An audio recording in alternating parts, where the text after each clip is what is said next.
Mexicana de Ciencias, al doctor Sarucán y al ministro Cosío por su invitación y por la organización de este evento.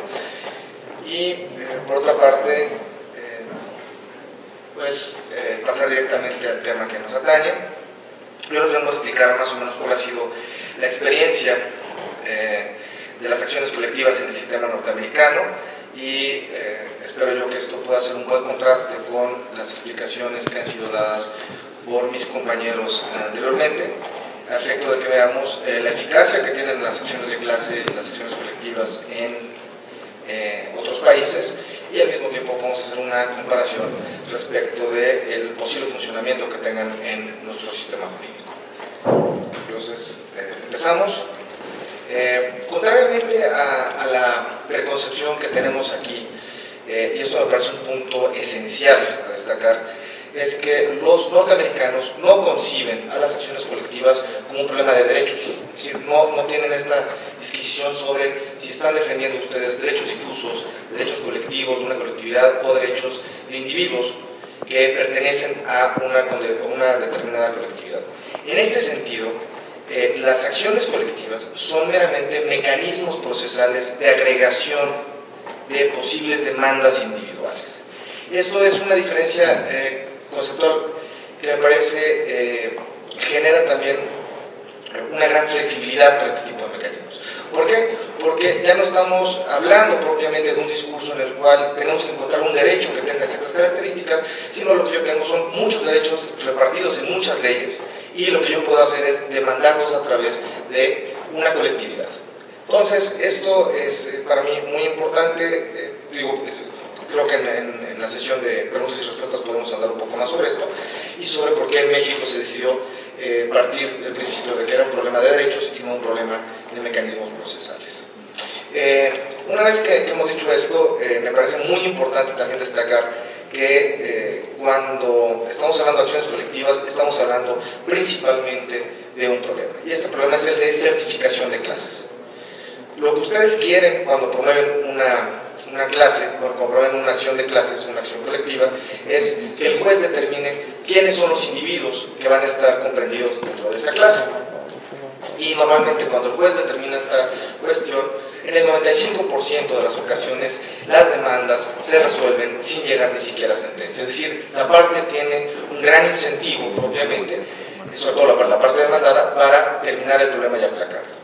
De hecho, dentro de los propios criterios judiciales norteamericanos se ha dicho, tanto en el caso de Ron Poulenc como de Castano contra American Tobacco, que al final de cuentas las acciones colectivas tienen primero un incentivo a que las partes lleguen a un acuerdo, es decir, por la cantidad de demandas que están generando, pero al mismo tiempo porque generan seguridad jurídica para el propio demandador. El demandado sabe que una vez que termine con la acción ya no tendrá la posibilidad de volver a ser demandado y por lo tanto podrá seguir con su negocio hacia adelante. Me parece muy importante, y yo creo que el doctor García Sáez lo hizo antes que yo, distinguir entre lo que es una acción colectiva y otro tipo de acciones que se encaminan a la defensa de objetos. Esto yo pienso que lo podemos conceptualizar, como decía el doctor García Sáez, en los derechos de carácter difuso. Hay una gran diferencia, y yo creo que esto también regresa un poco a la exposición del doctor Mejía, entre tener propiamente la posibilidad de demandar porque se me ha generado un daño, a tener un interés que está ahí flotando, que me permita a mí demandar el daño que se causa a un objeto. En este sentido no es lo mismo decir, el hecho de que el árbol esté dañado me causa un daño a mí, que eso sería más bien materia de una acción colectiva, a decir, el simple hecho de que se dañe el árbol, así el árbol yo no lo conozca, nunca haya estado por ahí o ni siquiera viva, genera un daño y esto puede ser reclamado ante la justicia. Entonces, estamos frente a dos mecanismos procesales distintos. Por favor, no confundan ustedes lo que es propiamente acciones difusas con acciones colectivas, y esto además me parece muy importante porque creo yo que desde una perspectiva de estrategia de litigio y de eficacia procesal es preferible que los problemas ambientales sean tratados a través de acciones difusas y no de acciones colectivas. ¿Sí? Esto creo yo a la larga va a poner una serie de preguntas muy interesantes a los jueces, porque los jueces van a tener que determinar propiamente cuestiones de interés, si vamos realmente a irnos a un interés simple y si este tipo de figuras asociativas son necesarias o incluso tiene sentido cuando estamos hablando de acciones difusas y no de acciones colectivas. Propiamente en los Estados Unidos la diferenciación conceptual se hace entre class actions y citizen suits. Los citizen suits son este tipo de acciones difusas que permiten propiamente que un tercero, sea particular, una corporación, incluso el propio gobierno, pueda demandar por llevar a cabo conductas de carácter prohibido por la ley, obligar al gobierno a realizar cierto tipo de conductas a las cuales se encuentra obligado, o incluso la posibilidad de suspender actividades que se consideren peligrosas. Entonces, en este sentido, las citizen suits aquí en México, conceptualizadas como acciones difusas, terminan siendo incluso mucho más efectivas para la protección al medio ambiente. Esto, obviamente, tómenlo ustedes como consejo para el momento de emprender cualquier estrategia de litigio, ¿no? Dependiendo qué es lo que busquen y qué tipo de reparación busquen. Las acciones colectivas en Estados Unidos, como derivan del derecho anglosajón, es decir, de hecho, la figura de la acción colectiva deriva del common law, es una figura importada de Inglaterra, que se instala en los Estados Unidos en los años 1800. De hecho, es el Joseph Story el que trae la figura y pretende aplicarla al sistema norteamericano, viendo los grandes beneficios que tiene, sobre todo por cuestiones de eficacia y eficiencia procesal. Parte de la teoría clásica anglosajona en el sentido de que si no hay remedio no existe derecho. Entonces, para que yo pueda reclamar algo, el juez tiene que estar en la posibilidad de otorgarme algún tipo de remedio a la violación que yo estoy alegando. Entonces, el sistema de acciones colectivas en Estados Unidos se construye en una sola regla que está prevista en el Código Procesal Federal.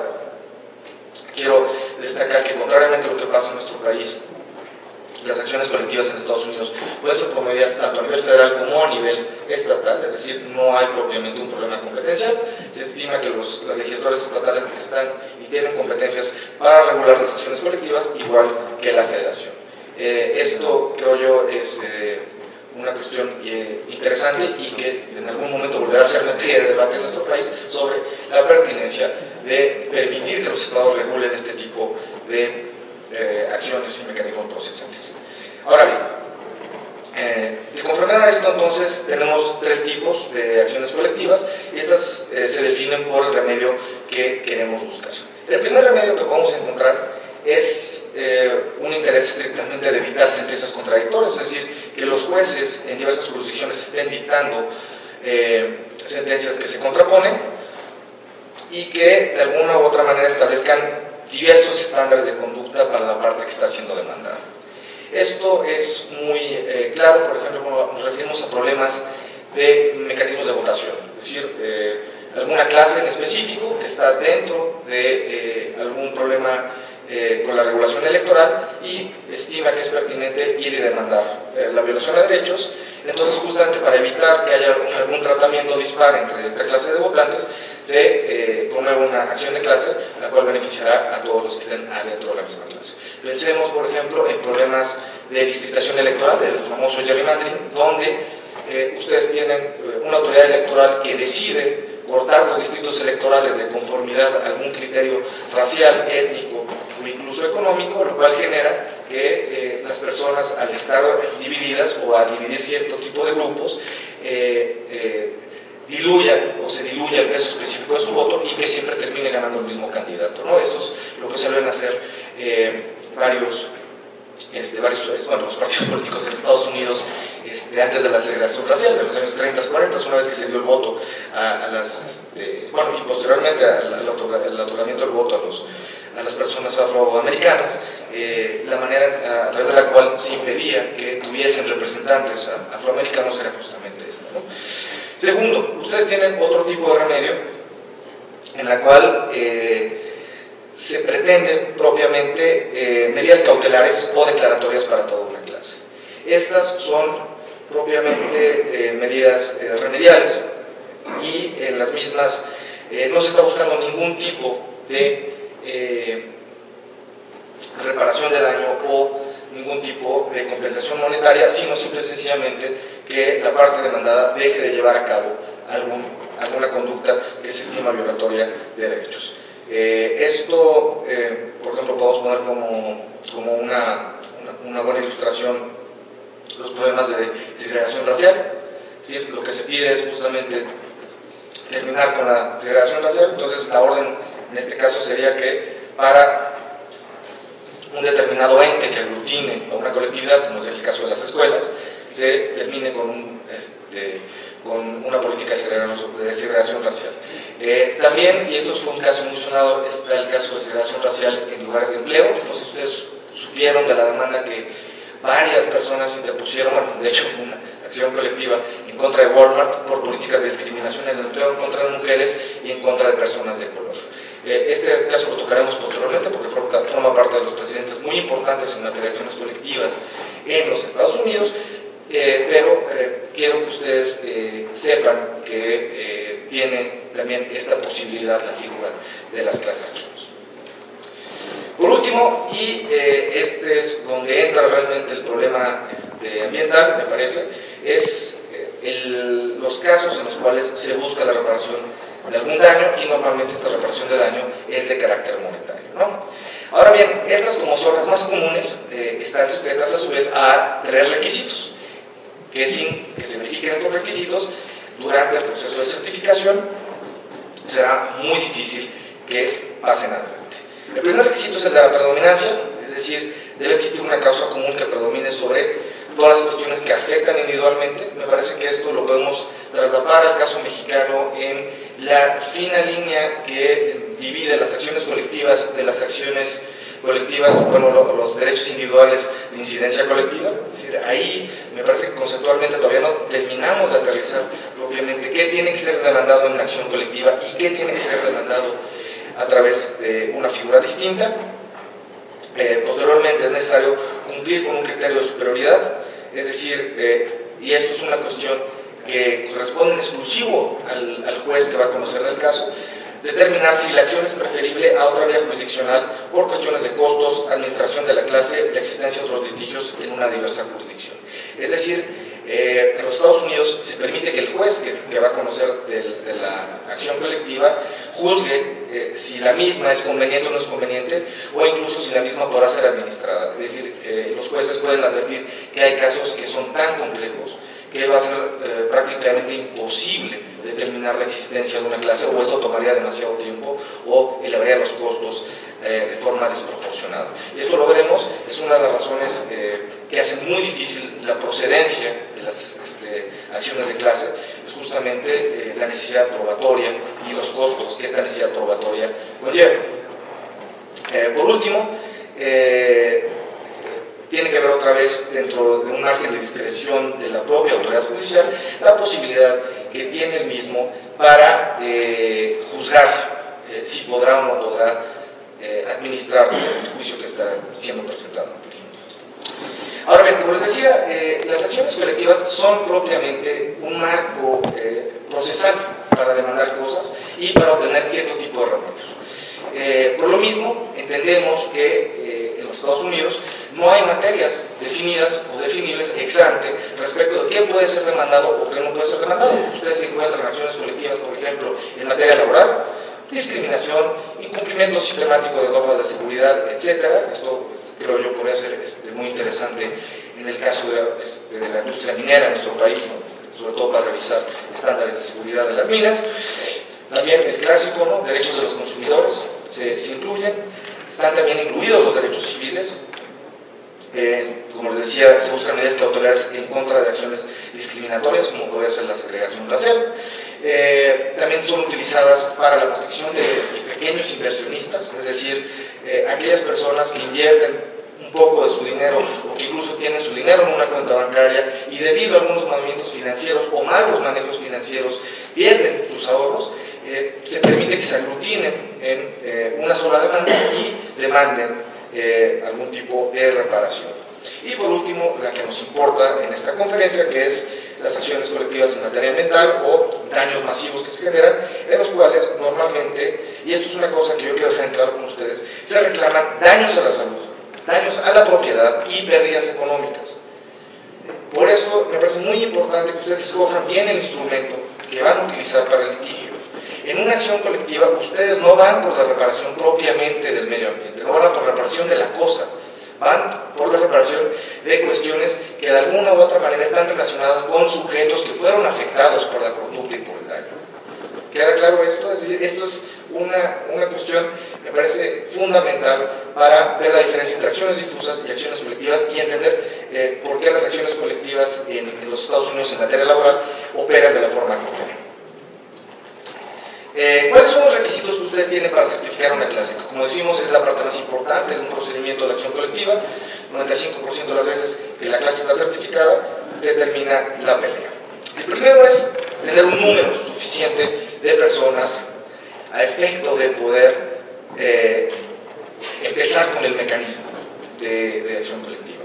Esto yo lo contrasto propiamente con la legislación mexicana en los requisitos establecidos, ya sea que se dan a organismos públicos o un número definido de ciudadanos, lo cual me parece que no es necesario propiamente. Es decir, si un abogado se encuentra un número suficiente de personas que podrían integrar una clase, en automático debería, en teoría, poder ir y demandar los derechos de la misma. Es un mecanismo de representación procesal, es un agregado de demandas o de posibles demandas.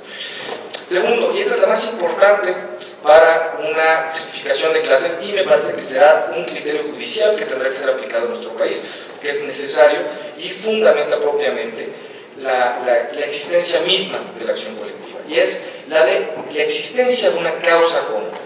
Es decir, tienen que haber cuestiones de derecho y de hecho que sean comunes a los miembros de la clase.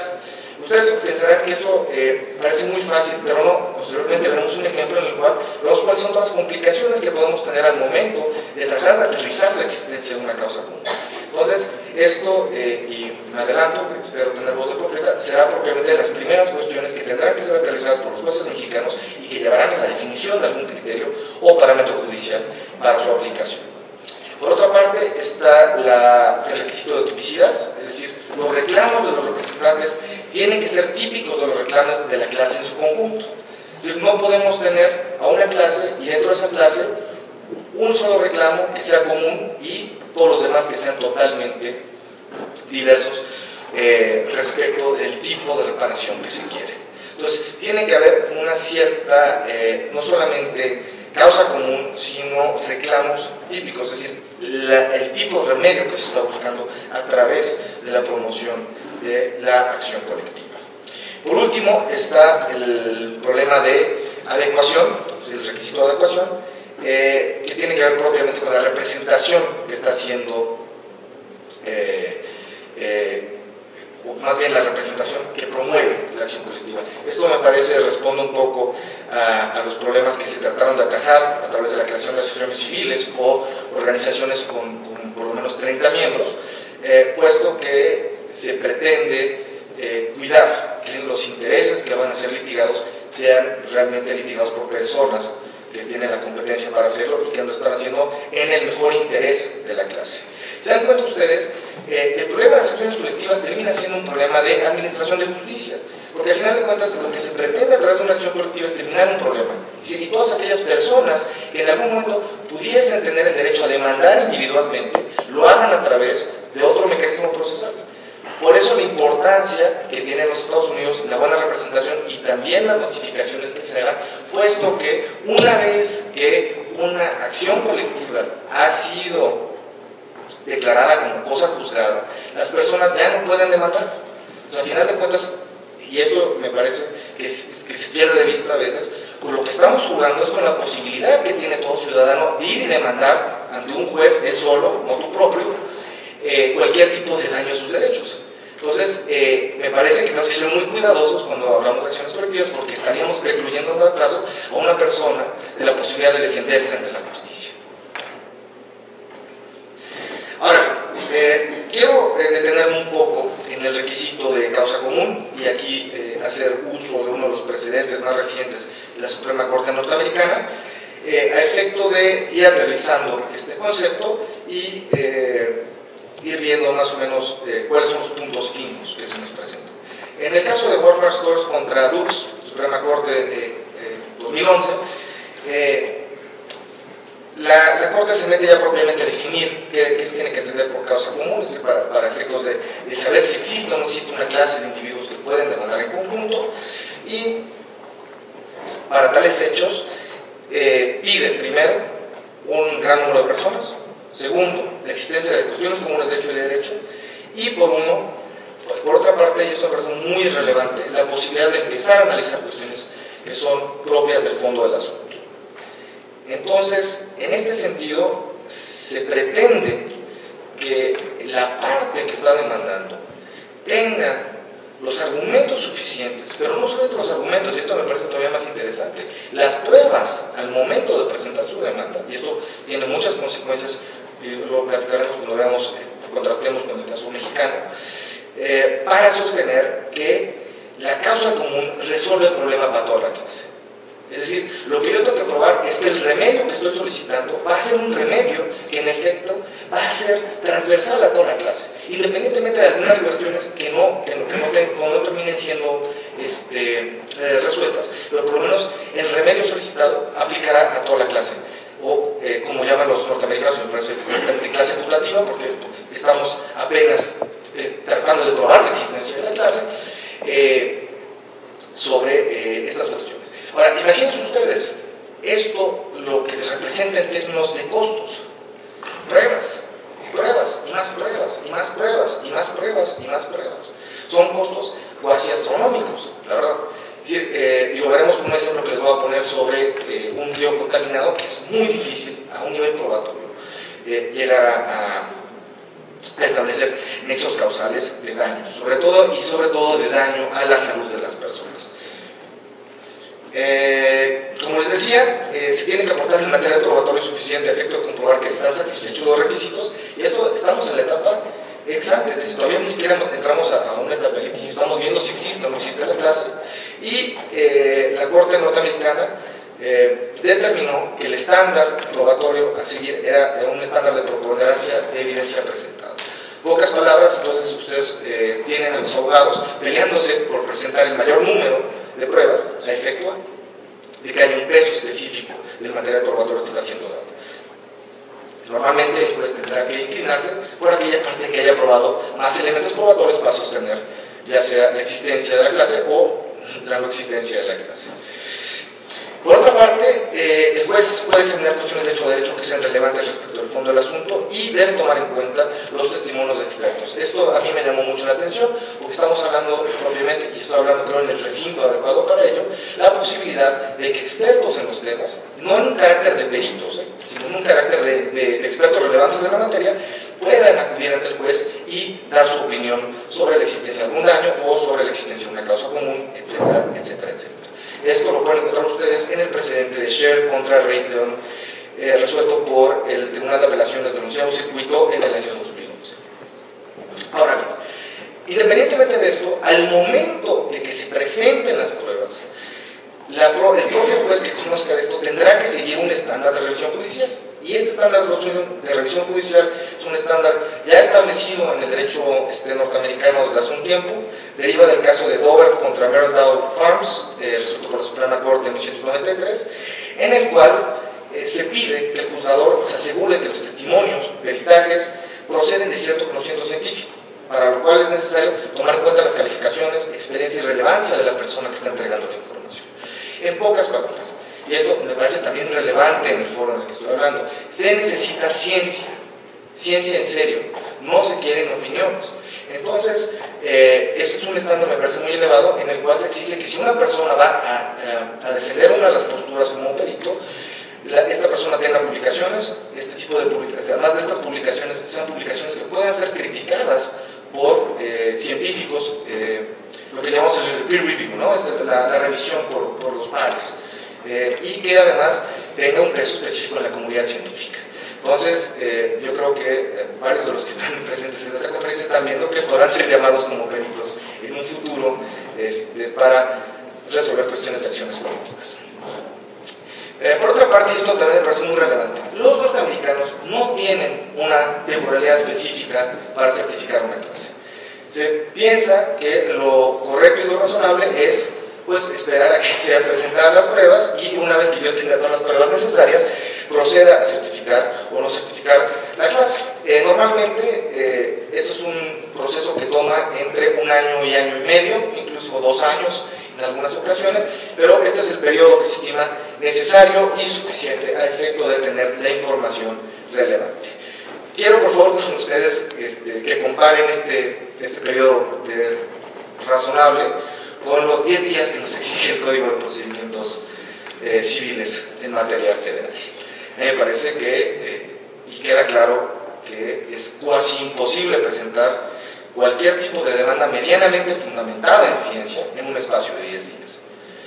Y esto va a generar muchos problemas, porque lo que está diciendo es la parte que quiera demandar solamente podrá demandar cuestiones de derecho, pero estas cuestiones de derecho tienen que ir apoyadas sobre cuestiones de derecho, cuestiones que tienen que ser probadas. ¿Cómo le van a hacer ustedes para probar este tipo de cosas en 10 días? Me parece que es muy complicado y va en contra justamente de la posibilidad de probar la existencia de una clase que ha sido afectada por alguna conducta irregular o ilegal.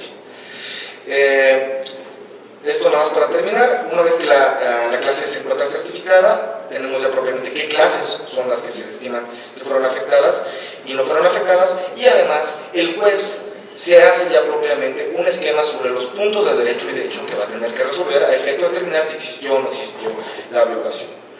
Esto no quita que la certificación pueda ser impugnada ante un tribunal superior o por el mismo juez durante el desarrollo del procedimiento, puesto que pueden haber cosas que hayan modificado o que han sido modificadas por el mero transcurso del tiempo. Me pongo a pensar, por ejemplo, en daños a la salud humana, ¿no? Es decir, la exposición a algún tipo de sustancia, ¿no? Pasan 3 años y nadie tiene nada, y al cabo del 5º año es cuando empiezan a salir las cuestiones. Pues esto obligaría propiamente, si ya tenemos un proceso de acción colectiva abierto, a que se modificaran los estándares de la clase para incluir a las personas que en efecto fueron dañadas.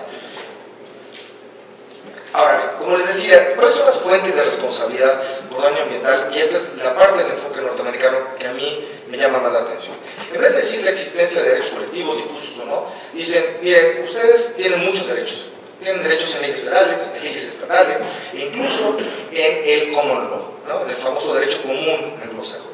Lo cual les permite que ustedes puedan traer cualquier tipo de demanda por violación de esos derechos a través de este mecanismo procesal, sin estar propiamente encerrados a una cuestión de definición conceptual de qué es lo que se está reclamando.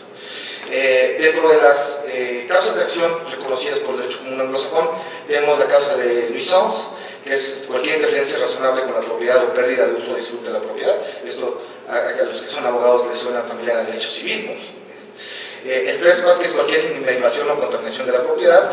Negligence, propiamente la negligencia, son daños y perjuicios causados por una exposición a algún tipo de agente tóxico. Y por último, la responsabilidad civil objetiva. Vean ustedes la posibilidad propiamente de importar figuras propias del derecho ambiental o derechos del derecho ambiental o del derecho civil y llevarlas a la acción colectiva. Yo por eso les decía que el entendimiento norteamericano es muy interesante porque hace de la acción colectiva un mecanismo procesal, no lo hace un derecho en sí mismo, y eso es muy importante. ¿Cuáles son los tipos de remedios que se buscan en una acción colectiva relativa al medio ambiente? Como les decía, no debemos de confundir los problemas de legitimación cuando se pretende defender el objeto y no el sujeto. Y me gustaría platicar con ustedes el asunto muy relevante resuelto por la Suprema Corte Norteamericana de Massachusetts contra EPA. EPA es la agencia reguladora del medio ambiente en los Estados Unidos y fue demandada por el estado de Massachusetts bajo la siguiente argumentación. Massachusetts es un estado que tiene costas, ¿no? Y que por lo tanto está encargado de la protección de sus costas. Al mismo tiempo estas costas tienen vida, al mismo tiempo estas costas tienen un valor intrínseco en sí mismo.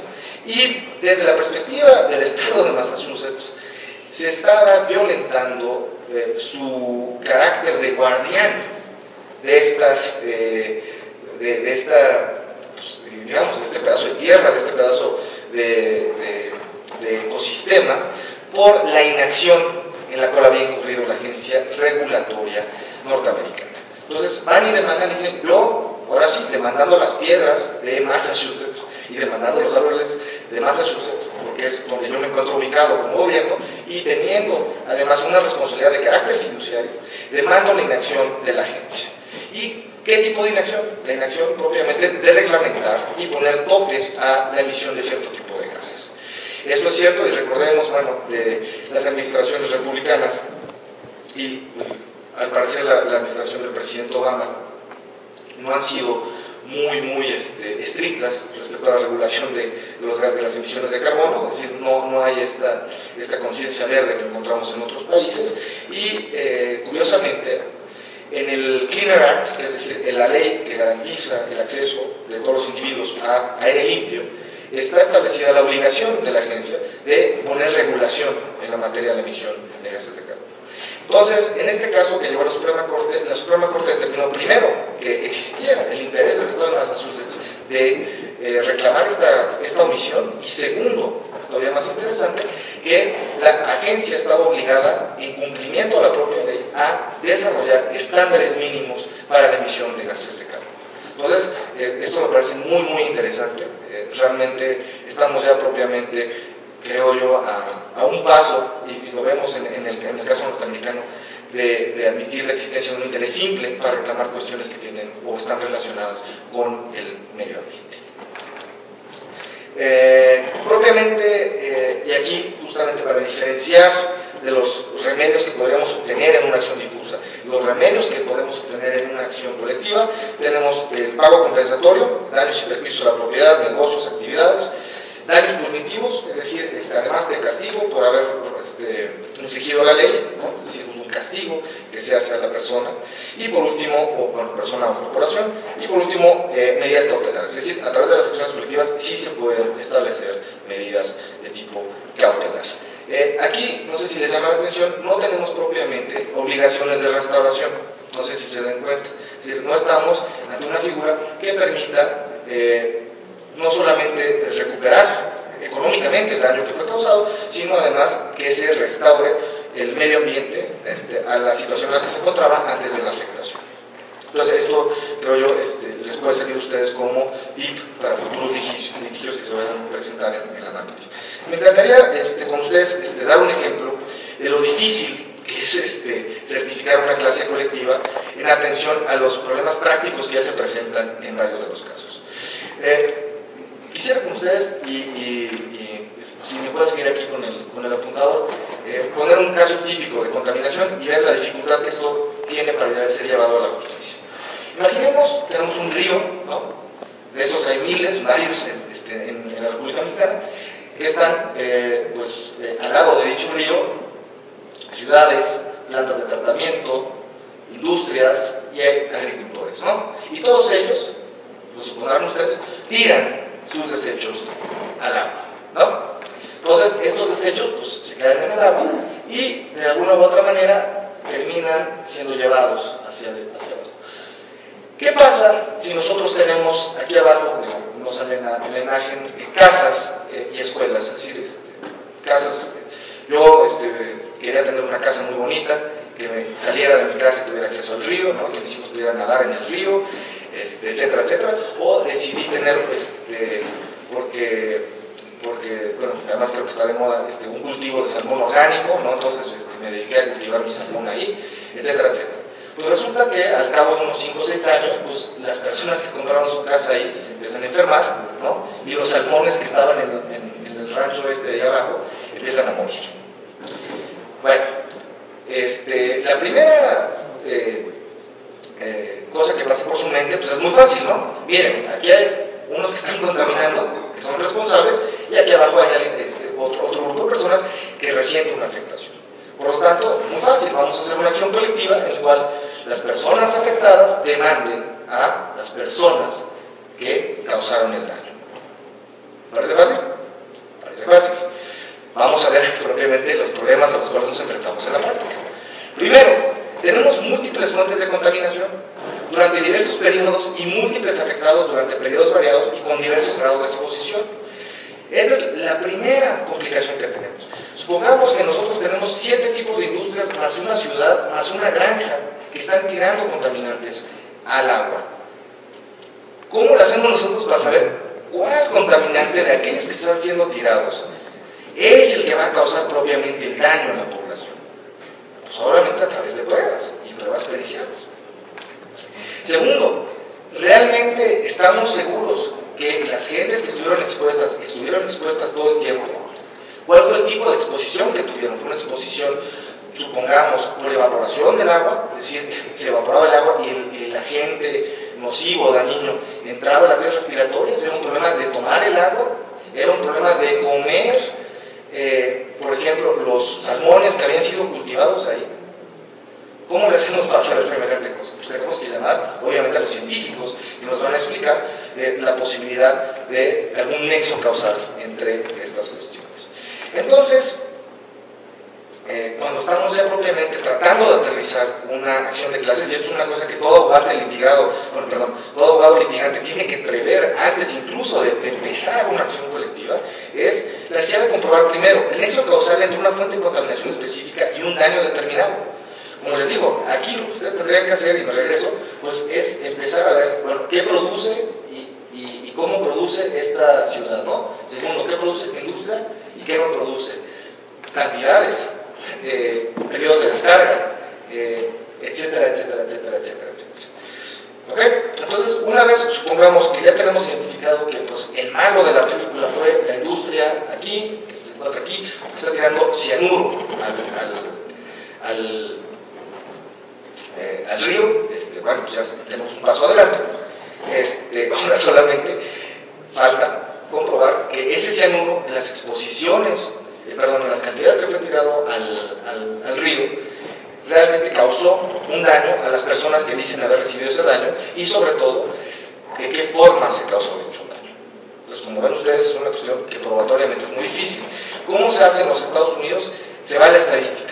Realmente, ustedes están familiarizados con las curvas de Gauss, ¿no? Estos problemas estadísticos. Se exige, para efecto de comprobar una correlación, se pide el 5% estadístico. Es decir, estamos hablando de que para llegar a ese grado de seguridad en una correlación entre una fuente de contaminación y el daño que está siendo causado. Esto, por ejemplo, se logró comprobar en los Estados Unidos con el asunto de la gente naranja, no sé si se recuerdan ustedes. El napalm, los soldados de Vietnam, cuando estaban ahí en Vietnam, estuvieron expuestos al napalm, y el napalm tenía el famoso agente naranja, y pues, regresando de la guerra, aquellos que estuvieron expuestos, ya sea por los bombardeos o por estar manejando el material, empezaron a tener diversas enfermedades y en específico cáncer. Les tomó, aunque no creo que ustedes los científicos, 3 años comprobar la correlación entre la exposición al agente naranja y propiamente la posibilidad de desarrollar algún tipo de enfermedad. Entonces, esto, como verán ustedes, resulta ser muy, muy, muy complicado. Ahora, y otra vez aprovechando el auditorio, pues vean nada más las posibilidades que hay para los científicos, ¿no? Y de hacer ciencia a través de un litigio. Esto me parece muy, muy, muy interesante y muy relevante.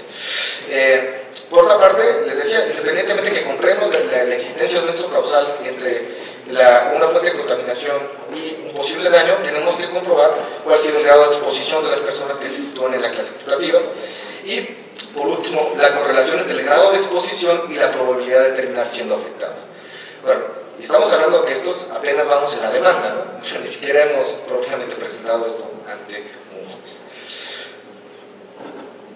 Les voy a dar el ejemplo de propiamente un tipo de acción colectiva que ha funcionado muy bien en los Estados Unidos y que a mí me parece que es muy interesante, que es la acción colectiva para monitoreo médico. Muchas veces los daños causados por cierto tipo de agentes contaminantes terminan siendo muy evidentes, ¿no? Me voy a un caso que no es tan difícil como el pasado, pero un caso que resulta muy evidente, pues un derrame petrolero, ¿no? En el derrame petrolero identificamos quién es la fuente y es muy fácil ver los daños, ¿no?, que se generan. Entonces, vamos a ir generando nuestras clases, ¿no? Este tuvo un daño a su propiedad, este tuvo un daño a su negocio, este tuvo un daño a su salud. Pero ¿qué pasa muchas veces? Que personas que fueron expuestas propiamente a este tipo de daños no han manifestado haber sido dañadas. Es decir, una persona que estuvo expuesta, supongamos, al asbestos durante 5, 10, 20 años, pasan 10 años y todavía no desarrolla ningún tipo de enfermedad. Entonces, ¿cómo se pretende prever o atacar esta posibilidad de un daño que se prolongue en el tiempo y que tendrá una manifestación en un futuro? Esto se hace a través de las acciones en las cuales se reclama un monitoreo médico, y lo que se hace o lo que se busca es que el agente responsable del daño sea aquel que pague el monitoreo médico de las personas que estuvieron expuestas al agente, para saber si están o no están dentro de algún tipo de enfermedad. Y esto en paralelo es muy interesante porque permitiría que pasaran a otra clase, ¿no? Y esa clase a su vez estaría ya protegida porque en efecto sufrieron el daño. Entonces vean ustedes, aquí estamos cubriendo no solamente la posibilidad de ayudar a las personas que ya fueron dañadas, sino aquellas que pueden sufrir un posible daño, ¿no? Esto me parece muy interesante. Este precedente lo pueden encontrar ustedes buscando Pennsylvania Redlands Soccer Club contra la Armada de los Estados Unidos.